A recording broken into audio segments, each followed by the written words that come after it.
ஆனாலும் நம்மளுடைய மாநில உரிமை, மொழி உரிமை, உத்தமபுத்திரர் போல வேஷம் போடுற எதிர்கட்சிக்கு ஒன்றை மட்டும் ஆணித்தரமாக சொல்றோம்.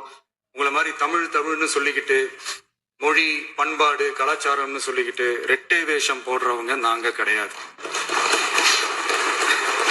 எடுக்கிறதா நினைச்சுக்கிட்டு உங்க வேஷத்தை நீங்களே கொஞ்சம் கொஞ்சமா கலைச்சுக்கிட்டே வர்றீங்க, மறந்துடாதீங்க.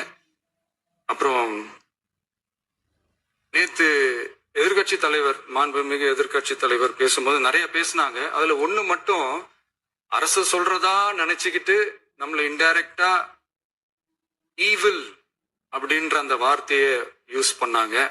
எனக்கு ஒண்ணுதான் சொல்லணும்னு தோணுது. ஈவில்ஸ்னு டெவில்ஸ் பேசக்கூடாது.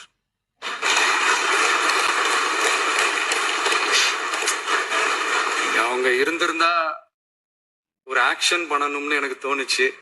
எல்லாரும் போயிட்டாங்க. இல்ல, இப்பவும் பண்ணலாம், ஒன்னும் தப்பு இல்லை.